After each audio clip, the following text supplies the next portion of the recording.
안녕하십니까? 배팅 부동산 아파트 청약의 이유 온리 토지 임대부 주택 진행하도록 하겠습니다.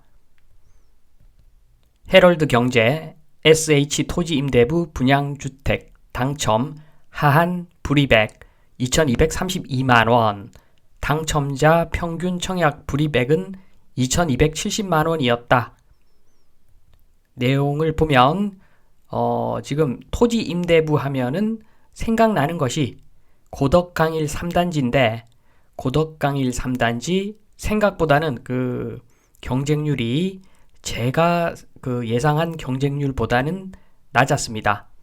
특별히 33대 1, 일반이 67대 1인데 아마도 사람들이 SH에서 좀 이윤을 많이 책정했다라고 생각한 것 같습니다. 경쟁률이 67대 1밖에 안 나온 것은 그런 면이 없지 않아 있다고 봅니다. 아무튼 당첨은 당첨자 선정이라고 하는 것은 이런 방식으로 진행이 됩니다. 일반 공급은 우선 공급 경쟁 시 3년 이상 무주택 세대 구성원 중 청약 저축 불이백 순으로 당첨자를 선정했다고 합니다. 그래서 평균이 2270만원이고 하한선이 2232만원이다. 요 내용이 중요한 것이 되겠지요. 저는 토지 임대부 주택을 굉장히 좋게 봅니다. 그래서 제가 봤을 때는 청약 저축을 하는 유일한 이유가 토지 임대부 주택이라고 생각을 합니다.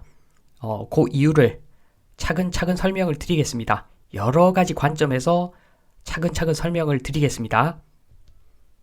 우선 토지 임대부 아파트의 가격 구조부터 보겠습니다. 왼쪽이 일반 아파트, 오른쪽이 토지 임대부 아파트.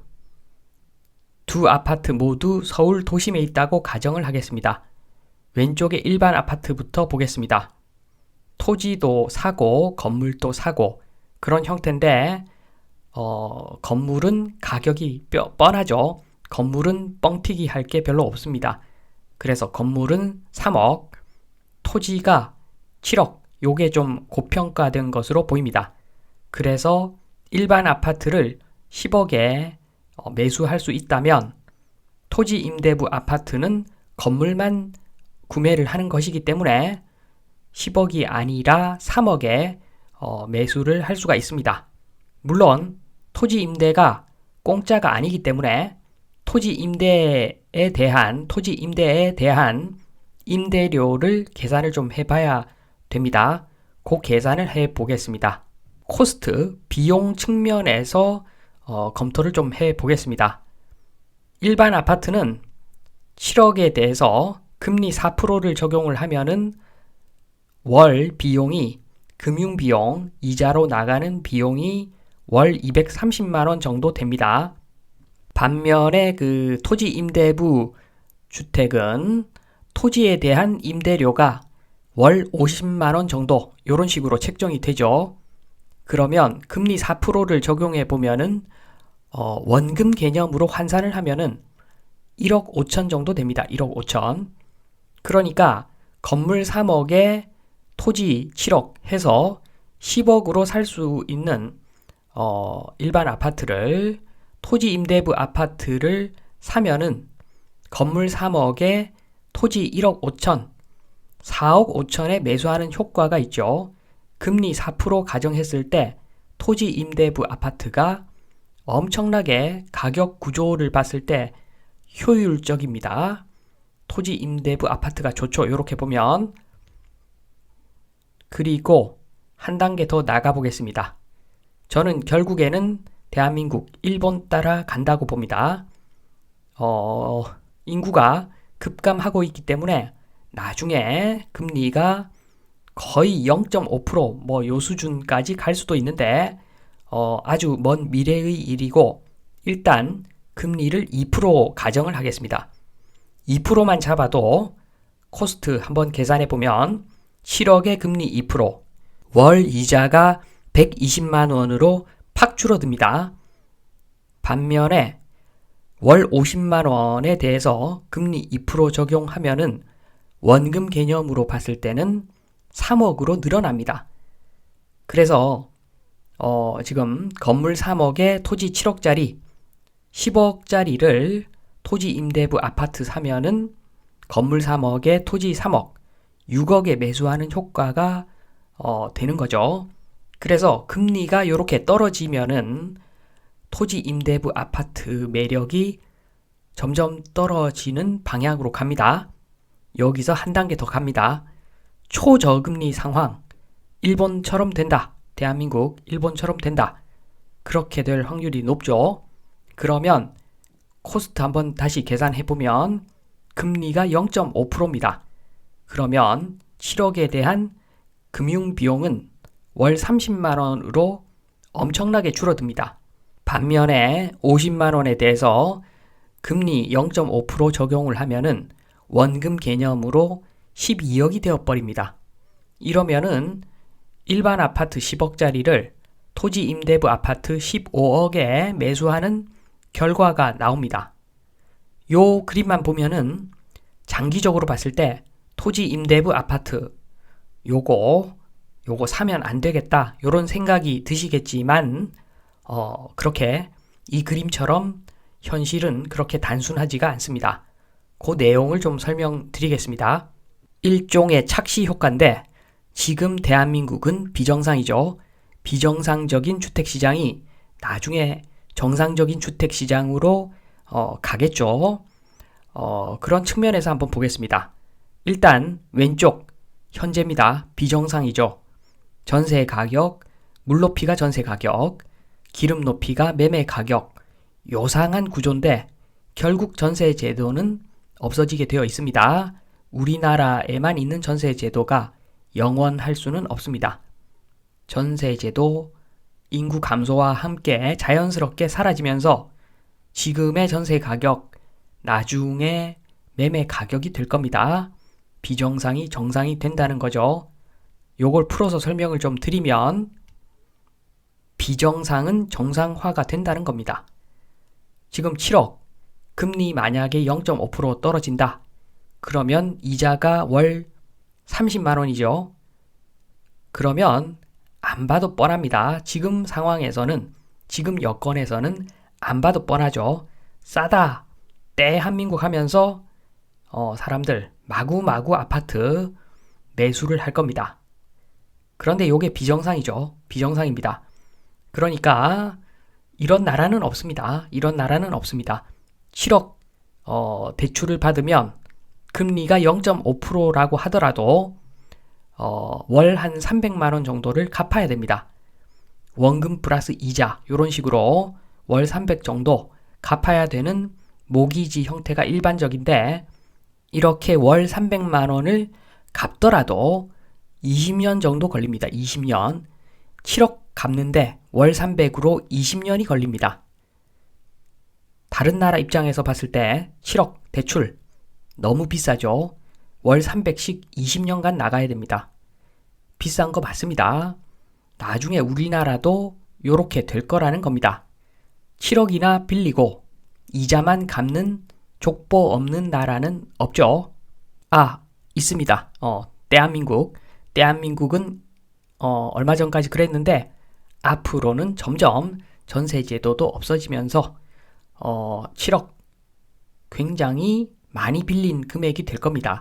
원금 플러스 이자로 갚아야 되기 때문에 비정상은 정상화가 됩니다.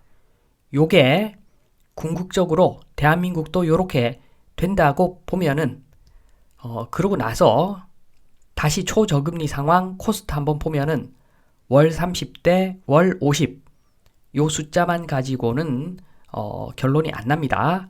요렇게 보면은 초저금리 상황에서도 토지 임대 선택 가능하죠. 충분히 가능합니다. 7억은 보통 큰 금액이 아닙니다. 토지 가격이 팍 떨어지지 않는 이상 요런 상태면 7억 대출 받기 그거 만만한 일이 절대 아닙니다. 그래서 금리가 0.5%까지 떨어져서 토지 임대부 아파트가 매력이 많이 떨어진다고 하더라도 토지 임대부 아파트는 여전히 괜찮은 선택이 될 수가 있는 겁니다. 이렇게 극단적인 상황까지 가더라도 토지 임대부 아파트 가격 구조가 괜찮다는 겁니다. 요게 첫 번째입니다. 요게 첫 번째 이유. 토지 임대부 아파트가 좋은 첫 번째 이유. 그 다음 이유를 보겠습니다. 그 다음 이유는 미래의 재산 가치죠. 준공 후 40년에서 50년 후의 재산 가치를 한번 생각해 봐야 되는데, 왼쪽에 일반 아파트는 건물하고 토지를 다 들고 있죠. 그런데 문제가 있습니다.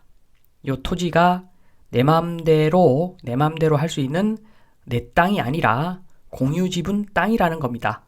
위치가 특정되어 있지 않기 때문에 사실상 내 마음대로 할 수 없는 땅이고, 결국 만약에 이 일반 아파트가 재건축 사업성이 충분해서 재건축 원활하게 추진되는 것 같으면 이 토지는 가치가 있는 토지가 되겠죠. 그러나 재건축 사업성이 없으면 이 토지는 똥입니다. 내 마음대로 못하는 공유지분 땅이니까. 그리고 오른쪽 토지 임대부 아파트 보겠습니다. 건물은 일종의 지상권이라고 보면 됩니다. 내가 땅 한 평도 들고 있지 않지만 그 땅은 올 국가 땅이고 그 위에 건물은 합법적으로 내 건물입니다. 일종의 지상권이죠. 그래서 재건축 비용만 내면 다시 내게 될 수 있는 상황이 옵니다. 나중에 준공 후 40년에서 50년 지나면 재건축 비용만 내면은 다시 내게 될 확률이 온다는 겁니다. 이렇게 보면은 어떤 측면에서 봤을 때는 일반 아파트보다도 토지 임대부 아파트가 재건축 측면에서는 더 유리하다는 거죠. 왜냐하면 재개발의 뚜껑 생각하시면 됩니다. 재개발의 뚜껑은 무허가 건물 뭐 이런 거 이야기하는 건데, 한마디로 가격은 싼데 아파트 한 채 받을 수 있는 권리가 있는 그런 물건을 뚜껑이라 그러죠. 뚜껑. 지금 오른쪽 토지 임대부 아파트는 모든 조합원들이 뚜껑을 들고 있는 겁니다. 뚜껑을. 그러면 뚜껑을 들고 있는 사람들이 재건축을 반대할 이유는 없겠죠. 100% 찬성입니다. 그래서 원활하게, 정말 원활하게 재건축이 진행이 될 겁니다. 오른쪽 토지 임대부 아파트는 위치가 어느 정도만 나와준다면 비용 내고 재건축 비용 내고 재건축 바로 들어가겠죠. 그런 측면에서 토지 임대부 아파트가 오히려 유리합니다. 그리고 근본적으로는 일반 아파트나 토지 임대부 아파트나 똑같은 운명이라고 보시면 됩니다. 사업성 나오고 사람들이 거주하기 원하는 좋은 위치에 있으면 둘 다 좋은 거고, 인구 줄어드는 나쁜 위치에 있는 아파트면 둘 다 똥입니다. 기본적으로. 한마디로 준공 후 미래의 재산 가치 측면에서 봤을 때 둘 다 그놈이라는 겁니다. 이런 측면에서 보더라도 비싸게 일반 아파트 살 이유가 단 1도 없습니다. 마지막으로 세금 측면 보겠습니다. 세금 측면. 대한민국 보유세 엄청나게 낮은 거 아시죠? 올해 공시가 하락하면서 그 낮은 보유세가 더 낮아졌습니다. 그 측면을 보겠습니다. 왼쪽에 일반 아파트에서 토지, 현재 보유세는 극소치라고 보시면 됩니다. 보유세, 다른 나라에 비하면 거의 안 내는 겁니다. 토지 보유세. 오른쪽에 토지 임대부 아파트. 당연히 세금이 없죠. 토지에 대한 세금 당연히 없습니다. 토지가 국가 건데 세금이 있을 리가 없죠. 임대료만 내면 됩니다. 그래서 토지가 현재 가격을 유지한다고 했을 때, 현재처럼 높은 가격이다, 토지가. 그러면 보유세가 세계 표준으로 가면은 일반 아파트의 그 토지 보유세가 토지 임대부 아파트 토지의 임대료보다 더 커지는 상황이 발생할 수가 있습니다. 그래서 시가는 토지 임대부 아파트 편이죠. 결국은 글로벌 스탠다드 그런 거 무시 못합니다. 결국에는 다 적정 수준까지 가게 되어 있습니다. 우리나라 보유세가 너무 낮기 때문에 결국은 올라갈 거고 그렇게 되면은 토지 임대부 아파트 좋아집니다. 더 좋아집니다. 앞으로는 이렇게 여러 가지 측면에서 토지 임대부 아파트가 얼마나 좋은지 설명을 드렸는데 마무리는 제가 지어 드리겠습니다. 제목 그대로인데 아파트 청약의 이유 온리 토지 임대부 요 제목 그대로인데 제 기준에서 봤을 때 청약은 어차피 조합과 건설사 먹여 살려주는 것이기 때문에 관심이 없었습니다. 제가 청약 저축 이런 거 뭔지도 잘 모릅니다. 저는 그런 거 관심 없었고 다른 방식으로 매수를 했었죠. 그런 저인데 제가 지금 봤을 때 토지 임대부 아파트라는 것이 있다라고 하면은 그리고 제가 무주택자라고 하면 무조건 청약 통장 만들 것 같습니다. 그만큼 이 아파트 분양 정말 알고 나면은 진짜 별거 아닌 거고 좋을 게 하나도 없는데 토지 임대부 아파트 분양 그러면 정말 생각이 달라지죠. 토지 임대부 아파트 그만큼 좋은 겁니다. 지금 분양을 받는 거 생각하시는 분이 있다면 아파트 분양 받는 거 생각하시는 분이 있다면 다른 거 아예 보지 마시고 토지 임대부 아파트만 보셔도 된다. 요 말씀을 드리면서 이만 마치겠습니다. 감사합니다.